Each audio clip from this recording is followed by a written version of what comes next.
BBC Sounds. Music, radio, podcasts. The following podcast contains some strong language and adult themes. The sort Mad, innit? The sort of thing that we call fun stuff. If you don't like bad words, this pod probably isn't for you. So yeah, off, Carl. That'll get bleeped out, won't it? Yeah, that's the first and last time we're going to bleep anything. I warn you. Back stronger. What the hell was that? Oh God, it's like bargain hunt. Has Wayne Rooney got big shins? But I genuinely have had a problem with Alsatians ever since. What is Carl? I've always wondered that. Oh my God, I can't believe it. When you say dirty undies everywhere, Banging music. it's some kind of sex burglar. It was so loud. I've enjoyed that one massively. That's about it. Welcome to That Peter Crouch podcast. I'm Peter Crouch and joined as usual by Tom Fordyce and Chris Stark. All right, boys? Crouchy, how are we? All good, yeah? Feel good? Feeling good. Right, let the abuse begin. It's a little bit of abuse off air. Yep. Should we start it on air? So this top you're wearing, Chris, I've described it as looking like the shirt of a rugby team that doesn't exist. My description was a giant bumblebee. Yeah. But honestly, it looks good on you. Thank you. That's patronising. But last couple of pods, I've slipped into something a little bit different. You know, it's too easy to turn up here, black t-shirt, bosh another podcast out. I thought, got to liven it up a little bit. It looks to me like it's got Delalio on the back or something. Has it got Delalio on the back? No, it hasn't got Delalio on the back. I thought I don't people know, described you as a style icon. I don't think I've ever been described as a style icon. Abba's polished a turd, I think. Shall we say? Do you think you've peaked? Oh God, yeah. When did you peak? About 15 years ago, the acid jazz era, where The acid jazz era. Was that ever an era? where were you? Chris wasn't born. Acid jazz. I want to hear a bit of acid jazz. What? I can't even imagine. Oh, it's acid jazz. No, I can't. It's like funk light, I guess. It's like Funk light? Yeah. Yeah, so there's a lot of flares, there's a lot of Adidas Gazelles, a lot of like 1970s football shirts, that sort of thing, quite a few beads, that sort of look. No, you two haven't got a clue, have you? No, so you're at your peak in the acid jazz era. Probably. Acid jazz Realistically, scene. yeah. I mean, of all the eras It's a niche there've market. been, It's a niche market, that. I'm convinced I'm going to do a Schofield. Do you know what I mean? I genuinely don't think I've peaked. I will get better with age. It's not a hope. I just genuinely think that the way I'm sort of shaping up at the moment is slightly more long game. Do you worry if you stopped football that you'd get really fat? I always wonder if that's something a footballer thinks about. Yeah, I think footballers in general do. Do you want a scary fact, Chris? Crouchy weighs less than I do. I'm guessing that means you and me are similar build, that we both weigh more than Crouchy. Yeah. And he is 10 inches taller. If this is a good thing for you or a bad I thing don't for know. you. Is it Don't bad know. for both of us? Is Probably. it you're a bit skinny and we're Probably. not? It's muscle, though, isn't it? For us, yeah. It's the whole muscle and fat debate, Yeah. isn't it? Weighs more. Like Johnny Wilkinson was clinically obese, wasn't he, technically? But he Was was he? ripped. Yeah, because he was like 14.5 stone. Yeah. But how much body fat did he have? We None. measure it, with the calipers, we do it regularly. Your body fat and stuff like that. Like a football player should be between, 7% and 12% maybe. What are you? 8%. Do you still have to do the bleep test now? Yeah, I haven't done that for a long time, but I wouldn't say I'd like to do it, but I'd like to see where I am because I haven't done it for a long, long time. But the bleep test I was always all right at. I was always, I was the batter at school. I used to obviously win it. But Obviously. Win it. Yeah. Win the bleep yeah, you have test. to bleep. We have to win the bleep test. Did you get a certificate? No, you don't get anything. Get a pat on the back. At football, it's a lot more competitive, obviously. Yeah. So, boys, this episode is all about dreams. We want to say thank you to everyone who sent their dreams in. We have had hundreds of these, haven't we? Yeah. Some of them are brilliant. We got so many that our producer, George, has ended up looking through them all. You can blame him if yours isn't read out. Chris, you've got a special book with you. You brought a special book to help us out. Yes, I have. So this is what's called a dream dictionary. We can decipher dreams. So when people talk about their dreams, and we're going to talk about a lot of dreams today, I can sort of go into what those dreams will mean. Fantastic. So for example, if your dream involves a rabbit, it might have a more sinister meaning than that. Really? Than just the rabbit. And we can go through it today. So I'm almost going to be dream master with my special book here. Great prep. This could be the most educational podcast we've ever done. Or a load of old nonsense. Possibly the most boring one we've done. It's not a promising start. It sounds like But luckily, we've got loads of dreams from people here. But We're gonna go in all through 'em. honesty, there are some crackers here. It's worth doing just for these. Shall we start off with some messages, boys? Dan has got in touch. I work for a medical company selling fancy plasters and bandages to the NHS. If any of you ever need sorting out, just let me know. My childhood best mate was called Carl. It took me 18 years or so, but I realised in the end he was indeed a wanker. This is amazing. He's very competitive and he did a similar job to his girlfriend. She got offered a really good new job by email. And because Carl reads her emails and didn't want to be outdone by her, he deleted it before she had seen it. Oh, that's classic Carl, Classic that, isn't it? Carl. Why would you do that? You know what I was thinking before, actually, on the way over here? I was thinking about this Carl thing. You know, if you are, like, and obviously Carls with a C are exempt from this because they're all right. But Carl with a K, I'd like to find a decent Carl. So if you are out there and you are a Carl with a K and you feel like you're a decent fella, or you could recommend maybe a Carl, I feel like they should get in touch with us. Say, no, actually, this Carl's a stand-up fella. Because I genuinely haven't met one. All right, I've got another message for us. Hi, Peter. I'm a 24-year-old woman in the USA, and I just want to say that pretty much all men's opinions on footballers' looks are stupid and irrelevant. I haven't met a single woman who hasn't thought you look absolutely charming and sweet. Oh. Can I just stop you there?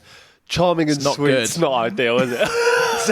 It's not good. It's not unattractive, is it? I'd rather be fit, like Sexy. sexy and a bastard. Yeah. Do you know what I mean?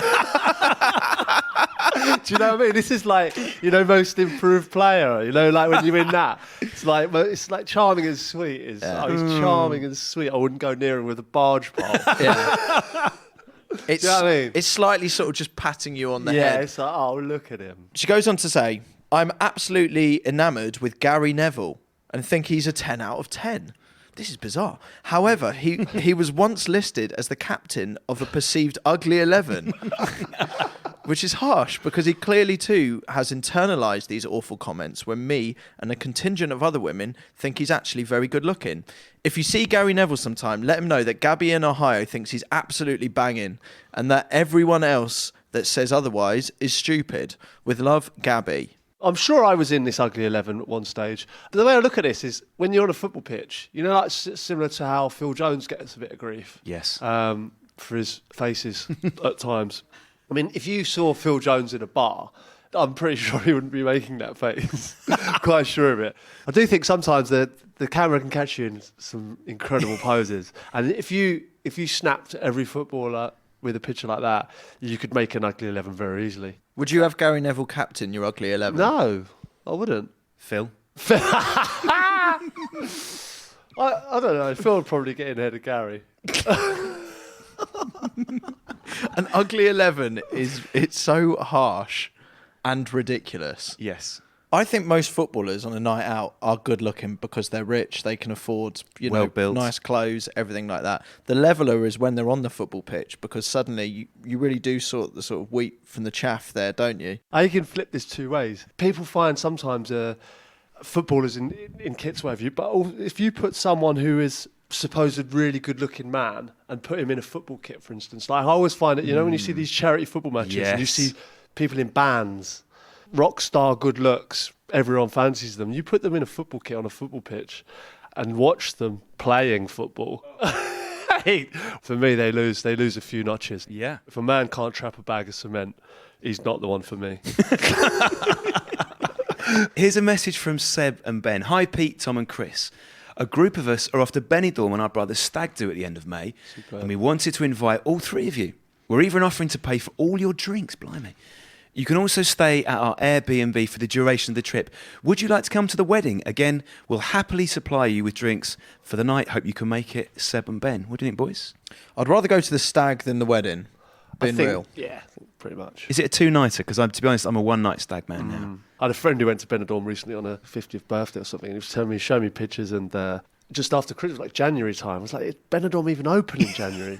The other thing that I always love about Benidorm is the battles every summer for sun loungers. Well, our honeymoon, we left it really late to get married. So we only had a few days, so we went to Ibiza, went to this hotel, and when we got there, it was not sun lounger in sight. So we walked round, and Ab was sort of sitting on the on the floor when... So there literally wasn't a No, sun there's no lounger. sun loungers, yeah. That's the first time I've ever really encountered it. So you left. You made a massive Yes, shitstorm fuming. complaint. I'm not having this. Move hotel. No, to be fair, I didn't do a shitstorm, no. Yeah. The final insult was when I went up for a paella. Had a nice little glass of sangria. I thought, yeah, we'll be all right. So I ordered the paella and Ab ordered something else. And they said, well, no, the paella's a two-person thing. Yeah. You know, so like, I said, no, but yeah, that's fine. I'll just pay for it because I really fancy a paella. They said, no, can't have it. What? Well, I said, no, it's for two people. So we had this to and fro to that. It's for two people. I said, look, I am paying for a paella now, right? She's might have a little dabble with it, but she's not going to have something else because that's what she wants. And I might not finish the paella, but I'm fucking paying for it. So it's not really your problem, is it? And genuinely, they said to me I couldn't have the paella because it was for two people, not one. That was it. I didn't kick up. I just said, that's fucking ridiculous. And we moved hotels. Did you think about cancelling Abby's order, ordering the paella, and then when the paella came, ordering Abby's again? It's a bizarre thing though, that two-person paella, isn't it? Like, why can't you have one for one person? Well, why is it illegal? I think you can. I don't know why they've kicked up such a fuss because, you know, as you said, she might want to dip her fork in. She might just want a little bit. A couple of prawns. I said, if she has a one fork of it, are we okay to have it? Well, what I was going to say is the other way round. If she has a meal for one and you attempt to eat a little bit of hers, she's like, "Try this, babe." That's a meal Are you for two. getting? Out. That's You're a meal out. for two. Yeah. You're out. Ow. It wasn't as if we could just go, oh, forget this and retire to our sun lounger. It's like, what are we going to do in this hotel? Unbelievable. That Peter Crouch podcast from BBC 5 Live. Boys, we've got so many of these dreams. It's fantastic. All right, I'm going to kick this off. This is from someone called Q, as in like Bond Q. Just the letter. Just the letter Q. Go with it. Interested. Hi, Peter, brackets the angry benchman, Chris and Tom. Angry bitch. A couple of nights ago, I had a dream that the police came knocking on my door looking for Ian Wright. I opened the door and they shouted, "That's him," pointing at me. I spent the rest of the dream trying to convince them that I'm definitely not Ian Wright. For starters, I'm a 5'9" Indian guy. As this didn't seem to convince them, I ended up in my front garden, desperately showing them how I can hardly do 10 decent kick-ups before they were convinced I'm not the Arsenal legend. I woke up shouting, "I've never even scored one Premier League goal." Big love, Q. Amazing dream. Superb. No, this one's good. This fella's called Martin, which makes a lot of sense at the end why it's tickled me. In my dream, Ronaldo and I were backstage at a fancy ceremony like the Oscars. We were deep in conversation and getting along really well. Ronaldo then turned to me and said, "Do you know what would be really funny? We should make the paparazzi think that we are in a relationship." Thinking this was an excellent idea, I agreed. CR7 and I, dressed in our tuxedos, walked the red carpet holding hands for the world to see. Right, this just tickles me because the thought of someone like Cristiano having a fella called Martin has tickled me. I would love to see that. Great dream. Here's Martin. But maybe And Cristiano, world's greatest player. This is Martin. what would you consider a suitable name for Cristiano to go out with? David or Fernando, I don't know. yeah. Fernando. Here's Tom, what do you have Thank you, for us? Crouchy. I've got a message from Callum. Hi, Crouchy, Tom and Chris. The dream started off normal enough with an innocent knock at the door. I opened it. Standing there was none other than former Aston Villa defender Ron Vlaar. He asked me to go on a trip with him. Of course, I accepted without question. He then walked me to a Red Bull branded rocket, which we could only ride by mounting our legs either side. That's a bit like, have you seen the film Dr. Strangelove? When the bloke rides the nuclear bomb like a cowboy. Yeah. So I've got Ron Vlaar in my head doing that. We got on and we weaved between the houses on my street before heading up into the sky. I wanted to get a picture of the scenery below, but was too scared to use my phone. At this point, Vlaar started giving me all sorts of abuse and even ticked me off the rocket. I woke up in a sweat. Cheers, Callum. Oh my God, they're so far-fetched, aren't they? Crouchy, you got another dream? I have actually, Ben. Ben's got in touch. Hi guys, my fiance came into the living room the other day and said, "Is there a football player called David Luiz Silva?" I said, "That's amazing. You've managed to soak up the names of 2 different footballers and combine them in your dream."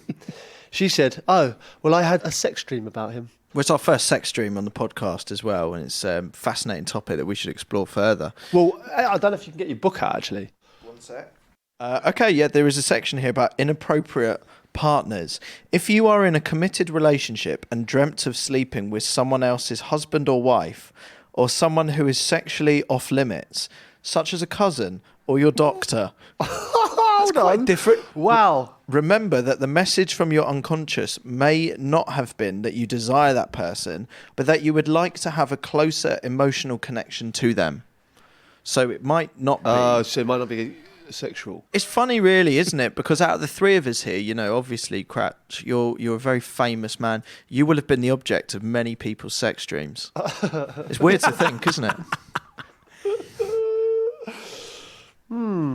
Perhaps. I mean, there might be a sexy context to this, Chris. Great. Might be one for your book. Let's get it read then. Dave, Dave from Middlesbrough says, "I once had a dream where I was manager of England at a World Cup. It ended up with my family being taken hostage by a section of England fans after a 1-1 draw with the Faroe Islands." Probably a good job he wasn't Scotland manager. The hostages' ransom, they wanted Ricky Lambert and Peter Crouch called up. They've not really, bearing in mind that we've just drawn 1-1 with the Faroe Islands, they're not trying to get through with subtlety there, are they? They've picked twin target men, really. Yeah. Needless to say, we went on to win the World Cup, thanks to a Ricky Lambert 94th minute toe poke against the Germans, courtesy of a Crouchy flick on. No way. My family were released unharmed, and me, Lambert and Crouchy each received a knighthood. That's amazing. Oh, That is so elaborate.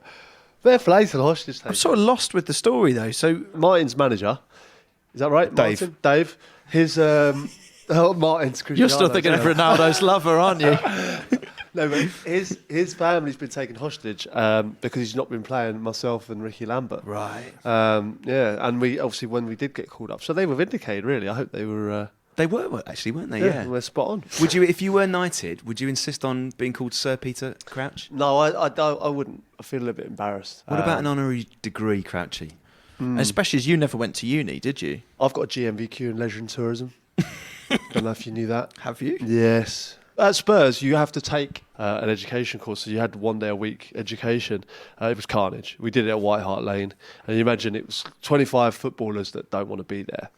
A teacher who's come into a football ground and he's teaching us. And at times I felt guilty, you know, like, I mean, it was... You didn't make him cry, did you? Yeah, he did cry. Oh, no. Yeah, he did cry. He did. One of the number 1 rules about being a teacher is that your surname will be turned into an insult. Yeah? Yeah. My surname, Fordyce. My sister is a teacher. Straight away, she was Miss Foreskin. Yeah, Straight four away. eyes. My mate John Belshaw was Mr. Bellend. Bellend, Within yeah. 3 hours of starting teaching. I've got to give a shout out to my old history teacher, who was a really sound bloke. But his name was Mr. Anchor.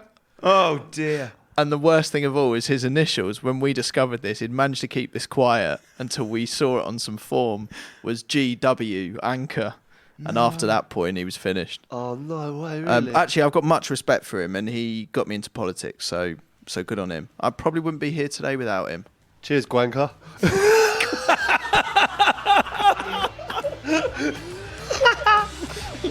Another dream, anyone? Crouch going for the spectacular. Oh, what a goal from Peter Crouch! That Peter Crouch podcast from BBC 5 Live. Here's one from Sam. Sam says, "I once had a dream that I was at a football tournament in the Swiss Alps. I spotted Gerard Houllier. Being a Liverpool supporter, I ran up to get an autograph. Much to my surprise, he said no. That's when Arsene Wenger tapped me on the shoulder and told me not to pay any attention to Gerard because he was a prick."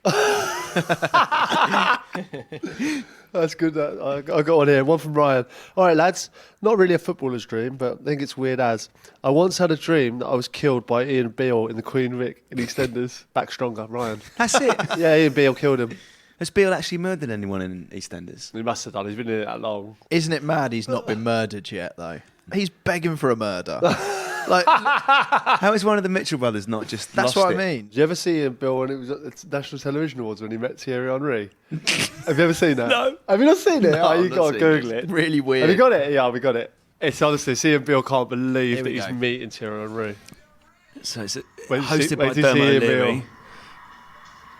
Oh my God, he's buzzing. He gave Two hands in the air. 2 hands in the air. Does Thierry Henry know Ian Beale, though? That's the question.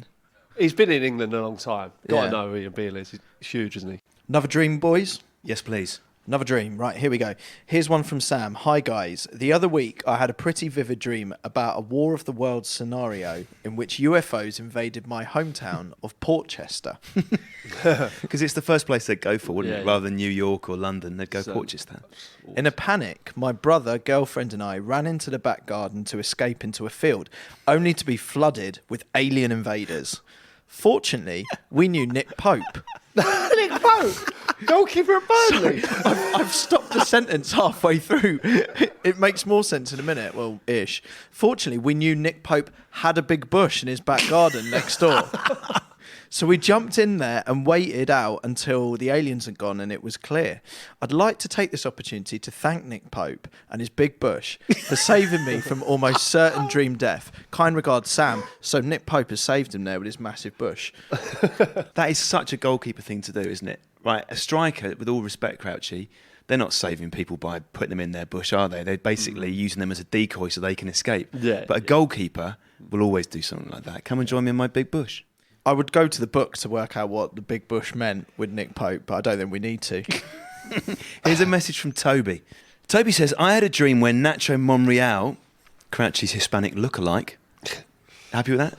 Not a moment goes by that someone says to me that, you know, he's the shorter Spanish version of me. So, Toby, you're not being original. I had a dream where Nacho Monreal, Crouchy's Hispanic lookalike, was my uncle. My grandma got a snake stuck up her trouser leg. What? And Nacho was there to save the day, using an apple to entice the snake back out of the bottom of her trouser leg. It sounds like one of Crouchy's dodgy promotion tie-ins, you know, like an advert that they would get pitched, like Pringles, all for some product. And this is the story with it. He does some chonky acting. Would he not have been better like dangling like a mouse or something at the bottom of her trouser leg? Yeah, that's true. Do you know, I heard a story about this. This could be false, but I heard that if you get worms, if you put like jam on a piece of bread and put it next to your ass, like the worm comes out the ass, comes out. You put jam up your ass. If you dangle some jam near your arse, Oh, got you. the worm will come out. And you've tried this? No, I just heard. I don't know if it's true. Who told you this? This, I don't know. Listen, I'm not a doctor, but this is what was explained to me. This is how it was explained to me, was that if you do that, then you can get it. And If you Don't if you pull are it out. listening to this and you have enticed the tapeworm out of your arse using jam, get in contact. It's quite Bear Grylls. Did you learn that on the leisure and tourism course?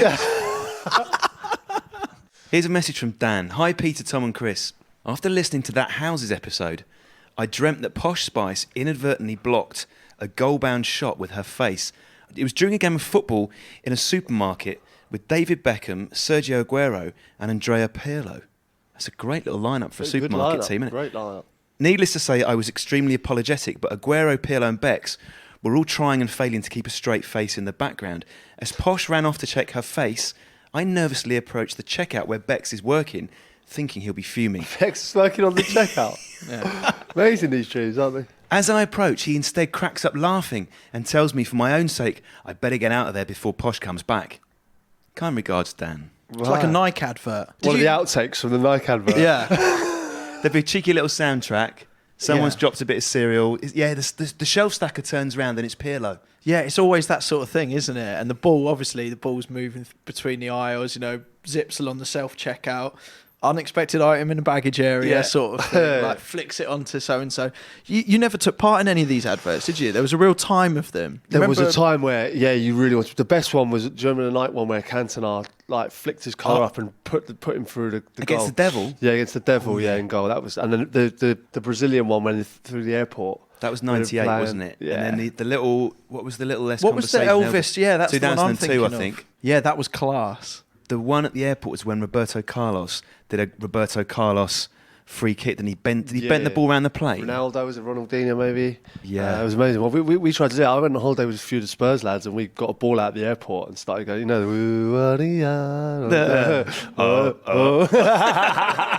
So we were humming along to that. But because we were English, Ledley hit me on the diag and I sort of headed it, knocked it down for the young lad who finished it off into the baggage trolley. But it didn't last very long. Get rid! What do we think the dream's about, though? There was an element of Posh Spice blocking fun. She's always been very nice to me. Many a Has time. she ever blocked your fun? No, never. Yeah. Has she facilitated fun? Yeah, she's always been Really very fun. fun. Yeah. She's really fun. She's really fun. Anyway, this one's from Liam. I like this one. Hello, lads. Once had a dream when I was 9. I was being confronted by El Hadj Diouf after I laughed at him during the game. In the dream, he chased me down the tunnel and the police had to get involved. I think the dream happened because I kept getting him in match attacks, so he was stuck in my head. This is from Henry. Hi, guys. I once had a dream where I was on a night out with 90s Gaza. I like that. Specific. 90s Gaza. Kolo Toure and Chris Akabusi. What a three ball. All night, Akabusi kept shouting, kaboom! And then taking a shot afterwards. We kept going club to club because all the music was shit. Eventually, we found a club with decent music, walked in, and alone on the dance floor was Peter Crouch doing the robot. I need to make the dream a reality. From Henry. Great idea. Yes. Wow. Amazing idea. Great. That'd be a great night. Akabusi would be up for it, wouldn't he? Yeah, 90s Gaza. He would definitely be up for it. Who have we got? Gaza, Kolo Toure. Kolo Toure. So if you want to help us out with that, we need 90s Gaza, Kolo Toure, Chris Akabusi, and every time you have a shot, shout kaboom. Maybe video it and send it to us. Love it. Here's one from Callum. Callum's got a dream from his mate. Hi guys, when my friend was about to start learning to drive, he had a dream where he got in his instructor's car, but the person sitting next to him was Stelios Giannakopoulos, mid-noughties Bolton midfielder, in his full Bolton kit. At the end of his driving lesson, Stelios drops him off at a bus stop. When the bus eventually arrives, every single person on the bus is some version of Carlton Cole. Baby Carlton, Granny Carlton, bus driver Carlton. weird. You name it, there was a Carlton from every walk of life. Can Crouchy decipher this madness? Many thanks, Callum. I think that's quite spooky in a weird way. Like, I love Carlton Cole, but imagine seeing all those people on the Different bus. versions of it. But the full family, wasn't it? All I had when you were saying all that was Baby Cole, do do do do do do. Dun, dun, dun, Yeah. dun, dun, dun. Which will be a version that I would love to see. Could that be a celebration? That could be a good song. Carlton Cole. Carlton Cole. Although you want Grandma Cole, do do do do do. You'll be thinking about it. This is the thing. It's shit now, but at some point, if you listen to this in the morning on the way to work, you will be singing that at some point in your day, and it will spark joy. Yeah, it will. You'll be thinking of Carlton Cole. Anything on buses, Chris, in your book of joy? Yes. Sorry, I'm just rifling through here. Foreskin to get there. Bear with. Bus. Riding on any form of public transportation suggests that you are being too conformist in your waking life. Waking life is clearly the phrase for like the real world. Yeah. You know? If you have a dream of being on a bus, your dreaming mind may be urging you to become more independent. That's interesting. A double-decker bus symbolises the many levels of a problem and the need to consider things from a different angle. If you are waiting at a bus stop in your dream, this often represents a transitional time in your life. Daddy Cole. All right, this one's from Joel. I had a dream that I was on a stag do in a pub when Ray Parlour walks over and asks how I'm doing. I ask him how he knows who I am, and then he pins me to a wall and pours a pint over me. Unbeknownst to me, the pub was famous for this trick, and whoever Ray chose as his Parlour pours the pint victim had to do a forfeit as a result. Is this a dream or is this? Have we It got the sounds wrong like- email mixed up here? Sounds like it could really? actually have happened in Romford. Yeah, I can imagine Parler doing this in his local. So you almost cleansed by Parler before in It's the like you're Parler way. baptised by his lager. Yeah. Parler has chosen you. You receive a pint over you. His mark. And then some sort of beasting. Some Parler beasting. It'll be old school as well, won't it? Yeah, it would be, yeah. I imagine that goes on in Ray's local. Have you had a night out with Ray Parler? I've had a few beers with Ray. Yeah, he didn't pour a pint on me. I wasn't selected. But, but yeah. Kjartan from Iceland has got in touch, boys. Hi, guys. A certain Swiss defender dominated my subconsciousness one night. Stefano Oncho came to my house to fix the plumbing, and we had a good chat about his Liverpool years. When he finally left, I turned on the radio, and I heard the news that Oncho was a runaway suspect in a murder case. Being a Liverpool fan, I decided not to report him to the police. I love the fact that like footballers doing mundane like plumbing. It's great, isn't it? Bizarre. Like the at the old start moment. of the 1950s. Sam has messaged us, love the pod, guys. I once had a dream that Neil Warnock was giving me a lift to go-karting. We were running late, so he was driving very quickly. I was in the passenger seat, shitting myself, as he was driving very recklessly. I don't remember actually going go-karting, but thanks for the lift, Neil. I can imagine that, actually. I can imagine him being... You can imagine his hands, his fingers going white as he grips the steering wheel. Oh, the road rage would be on, wouldn't it? Just imagine messing with Warnock. Imagine pulling out in front of him, Chris. Yeah. Can you imagine imagine the ref from the Chelsea game cut him up at the lights? He'd just park his car in front of him and stand there, wouldn't he? Yeah. I don't know what you'd want more, Warnock as a passenger or as a driver, because equally passenger would be a nightmare as well, wouldn't it? He'd think he'd know right. Definitely doesn't. Here's a message from Chris on Merseyside. Hi, Peter, Tom and Chris. The most vivid and memorable dream of mine occurred when I was in my 40s and well past my footballing prime. To my amazement, I was signed up by Chelsea on deadline day, like Giroud style. In a moment of confession, I confided to a teammate in the dressing room that the club had made a terrible mistake, as I was slow and overweight. He told me not to worry and said, "You and I are fellow journeymen, my friend." The player was Winston Bogarde, who between 2001 and 2004 earned £8 million for precisely one first-team appearance for the club, which in fairness was one more than I managed. Chris. God, that Bogarde was a mad one, wasn't it? He got to the stage where he wasn't required anymore. The reserve team situation when I was growing up was such a bizarre thing because you had the youth team players that was an absolute honour to play for the reserves, and then you had the dripping down of the first team players into the reserves who didn't want to be there. So it was an amazing mix of really good attitudes and really disgraceful attitudes mixing together. And I always remember, like Jose Dominguez, young like little Portuguese winger, fantastic player. And it was just funny, just to see them. I mean, I always remember some of the things that used to go on where, like, Jose Dominguez would be probably out the night before and he'd pull up in his car. When we were in the dressing room, I remember being away at Charlton's training ground at 2:00 on a Monday, last place he wants to be. And he was just asleep in the dressing room. And we were obviously warming up and came in and he was just still asleep on the bench. Like, we got a match in a minute, and he's asleep on the bench, and fair enough. And then honestly, when he woke up and what a player, honestly, Do it in his sleep, brightening, literally, yeah. I mean, he just didn't want to be there. He'd been out the night before, and he just turned up because he was told to play, and he was brilliant. Has a manager ever come in and changed something at a club because they've had a dream? Like they've had a dream that a match works out a certain way, so they've changed the formation of the team. Well, see, I think there is something behind that because the managers, I've seen a manager. We've worked on something on a Friday, and he's come in on the Saturday morning and said, "Right, I've slept on it," and I think that means I've had a dream. And you were crap in that dream, so you're not playing. But yeah, no, I think I've had managers before sleep on something and come back and completely change either a formation or something. Whether that's the dream or not, I don't know.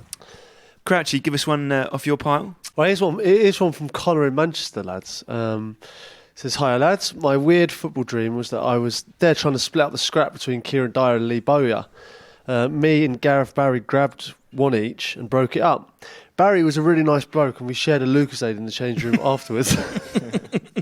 Utterly bizarre. Well, this happened I mean, was this not like... It's based on reality because the two had a scrap and it was Gareth Barry who waded in, wasn't it? It was, wasn't it? Because it was Newcastle Villa. This wasn't sent in by Olaf Melberg or something, was it? Possibly. It actually happened, Olaf. This one is from Ash. Ash says, I once dreamt I was kicking a ball around in my old garden with Torre Andre Flo, Jimmy Floyd Hasselbank and my mate James. I went in the house or something and I found that one of them had earlier spilt beetroot juice all over my new light grey carpet and wasn't owning up to it. I was fuming, but I didn't want to have a go at them, so I just kept scrubbing it clean, only for it to disappear and then come back. Back stronger, you might say. Oh, what player Torre Andre Flo was? Good player, wasn't he? Yeah, I remember I used to go to Chelsea games and people used to say, like, because he was quite tall, slim, blonde, and he had a decent touch and he was like quite good on the ball. And people used to say like I was quite similar to him when I was growing up. And I used to try and watch him like all the time and sort of emulate him because he was brilliant at Chelsea. I just remember he was a difficult sticker to get. He was a rare one, was he? Ages getting Torre Andre Flo, and I always associate him with the yellow kit. Do you remember the yellow Chelsea kit? With the was it a cause? Autoglass, yeah, Autoglass. you're right. Yeah. Definitely Autoglass. Yeah. The other thing about that dream, which adds a little hint of reality to an otherwise surreal situation, is the beetroot juice. What I've been told about beetroot juice is crept in. We get beetroot shots now. There's little shots of beetroot. They're horrible. Like some lads have to hold their nose to get and basically get it down them. But it's supposed to increase oxygen levels in the blood. Okay. I believe beetroot. It's supposed to be really, really good for you. So you got to do a shot before. Yeah. So you do one like start on a Thursday. So have a shot on a Thursday, a shot on a Friday. Kaboom! Yeah, and then sort of like oxygenise your blood for the game Saturday. And some of the lads swear by it. Got another dream here from Rich. He says, my girlfriend and I have been planning our wedding for the last 18 months. That's quite a long time of planning, actually, isn't it? Big wedding. He's spanning that out. Failed to prepare. Anyway, it has very much crept into my dreams. My favourite version was the one in which Ida Gudjonsson turned up. Ida was my favourite player growing up, and it seems I had ambitiously sent an invitation to his agent. He didn't RSVP, but he did show up on the day. I basically spent the wedding fangirling Ida and ignoring my new wife. I made sure I introduced him to all of my friends and family as if he was my best mate, and made sure he was in the photos too. The real wedding's got a lot to live up to now. #backstronger. Thank you, Rich. Crouchy, give us one off your pile. Right, this one's from Oliver. He says, hello, Peter. I once dreamt about Frank Lampard doing punditry on Chelsea against Manchester City. He and Claire Balding's half-time analysis consisted of eating a watermelon with a fork. That's very Frank Lampard, eating with a fork, isn't it? He's a nice lad. I imagine both of them to eat a watermelon with a fork. They wouldn't eat with their fingers, would they, those two? When you're eating a watermelon, do you spit the pips into the bowl or into a bin? I do a spitting contest. Who can spit them the furthest? Yeah, but that's only if you're outside. You don't do that in the front room, do you? Sometimes. In the kitchen, I might do, yeah. Is there anything in the book about watermelons? Why you would dream about watermelons, and why would Claire Balding be involved? Well, let me just flick through the book, Peter, and find out. Oh, look, there's a section on fruit here. Fantastic. Okay. So, soft and curvaceous fruits, like melons, have been compared to female breasts. Or the... Nothing funny about breasts? No. Yeah, there is actually. Or the childbearing womb. So if you are a man taking a bite out of a juicy melon, could this mirror your desire to become more intimate with a woman? It's quite the question. So it's just something to think at there, Oliver. Like when you are breaking down that melon eating, what is it you really want? Here's one from Andrew. Hi, my brain has never remembered a dream until this one, where I was playing Neville Southall in a darts tournament that had been organised by Gary Lineker. It's the fact that my sleeping brain had decided that Gary Lineker would be doing the admin for this event. I always find funny. It's Andrew in Cambridge. Because you can imagine Neville playing darts, can't you? That's not a Yeah, great to be leap. fair, yeah. Neville Southall, yeah, he could be playing darts. And Gary Lineker looks like he would be great at the admin. So it works well. He's sensible, he's well organised. Crouchy, you'd be amazing at darts, I would have thought. No, I'm not amazing. Played darts a lot over the years. A lot of darts players were from Stoke. Phil Taylor. When I was there, Phil Taylor, Adrian Lewis, Chisnell. Mad the amount of players. But your reach, I'm not saying this is any kind of piss take or anything, but like your reach, you should be able to just sort of lean over and place it. Place it in, yeah.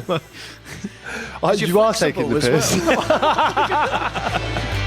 That Peter Crouch podcast from BBC 5 Live. Well, that was good. I mean, we had some belters. Thank you so much for sending them in. We had some great dreams there.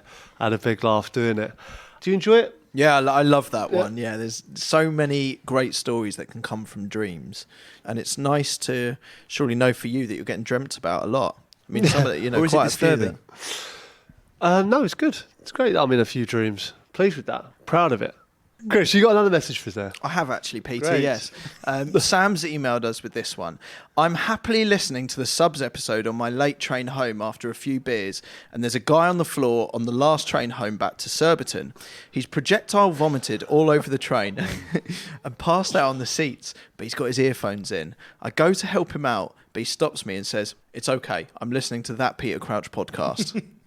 I pick him up, put him on the seat, and put the earphones back in his ear. We both laugh as we both listen to Crouchy warming up on the bench. You help us all, mate. God bless Alan, who's obviously on a self-destructive train to a divorce. Much love, Sam. Can totally relate to this. Always listen to the podcast when I'm on the train back home late at night after a few beers. Is it like music where it sounds better when you've had a few? Yeah. Probably. I found it hilarious that he's throwing up, projectile vomiting, as it says here, all over the train, passed out on the seats, and he's got his earphones in, and then he picks him up, and they both listen to it together. It's a beautiful scene, isn't it? Have they done the thing where each of them shares a bud? You know, so one has a bud in his right ear, and the one on his right has one in his left ear. Appears so. Well, obviously, we hope Alan isn't on a self-destructive train to a divorce. Some other people who deserve a mention, boys. James, who has used the pod to help him count 24,000 items in the stock count at a retail warehouse. His mate Scott has passed the pod to him, and he's smashed through it. I mean, you would, wouldn't you? That is a shocker. Worst job you've ever done, Chris? I was an assistant to the tennis coach in a tennis club in Pinner. Oh, a ball boy.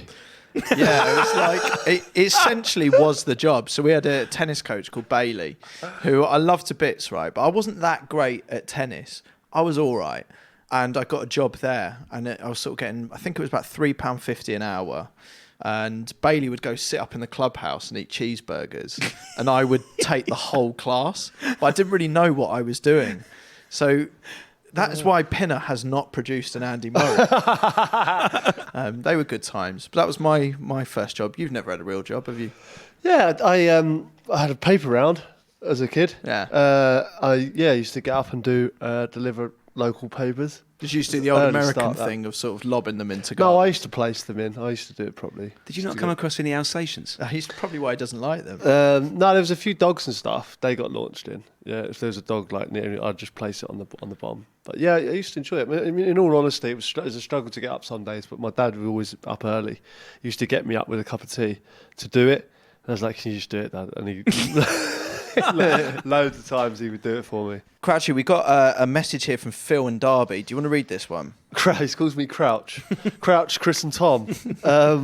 Whilst driving into work, a fella in a van took exception to my driving and decided to give me some abuse. Just after it happened, the lights went red and he aggressively pulled alongside me. We both wound our windows down and I shouted, "Piss off, Carl." The man in the van then cracked up and said, "Fair play, wanker, cracking podcast, isn't it?" And with that, the lights turned green and we were off. Many thanks, Phil from Derby. That is amazing. I love that.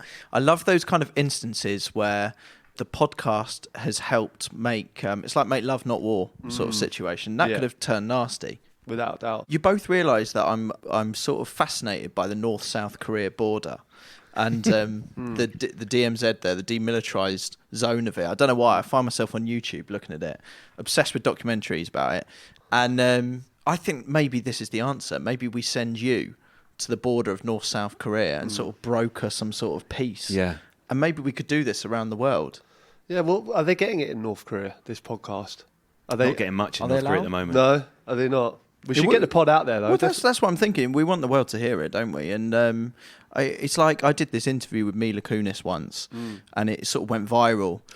And they broke down the stats of where people could watch it. And what was amazing, it got 1 view in North Korea. Now, I believe the internet is heavily censored there. So I like to imagine that Kim Jong-un or whoever it was that was sort of in charge at that point was the one watching the Mila Kunis interview. It probably would have been. So we've got a toehold in North Korea already. So if you can somehow contact him, get Crouchy involved. Well, Chris is massive in North Korea, you just said. So I've got 1 view. You're huge, yeah, but there's only one person with a computer. Yeah. You know the demilitarized zone, right? You say you're obsessed with it. I've never seen it. In my head, it looks a bit like that bit in a football stadium where the stewards stand, between the home end and the away end. It's like 5 rows of empty plastic seats with some bored people in high-vis jackets. It's more like Craven Cottage in the sense that you've got the neutral stand. It's more like... So everyone's allowed in there? I believe so. In the DMZ, it is like Craven Cottage. So next week, boys, what should we fancy talking about? This is where Crouchy has a quick look to see what it is he's talking about, and then tries to pass it off as if he knew. It's coming up every week. Every week. You see the little panic on his face. Yeah. He's like, yes, next week. His eyes go, don't they? His eyes start dancing. I think we should do... Well, take each day as it comes, lads. Do you know what I mean? Live each day as it's your last. Carpe diem, my friend. Do you know what I mean? So this day, I put everything into this Dreams episode, and I'm not even thinking about the next week. Well, it's telly. Do you know what I mean? So now I'm going to look. I'm going to look now and see what it is. It's all about TV. Great it's idea. TV pundits, sport on telly. I think that'll be a good one, actually. Yeah, so that sounds fun. It's a good idea he's come up with there. Yeah, great. Well, we can all look forward to that. Who's Abby's favourite pundit on TV? Who's her favourite pundit? It's a difficult one. She always, I don't think she listens to much of what they say. She always thinks Jamie Redknapp looks smart. Which he does. Yeah. Gary Neville she likes. Jamie Carragher she likes. I think she can tell that they're very professional. Jermaine Genius always comes across well. I think he comes across very well. She knows him, so she quite likes him. So more of this sort of chat next week. Then again, I didn't think the Dreams one would be very good, and this has been one of my favourites. It's been very fun, Dreams. It's a bizarre one, but it was good fun doing it. Yeah. To the next pod. We go again. Back stronger. That Peter Crouch podcast from BBC 5 Live.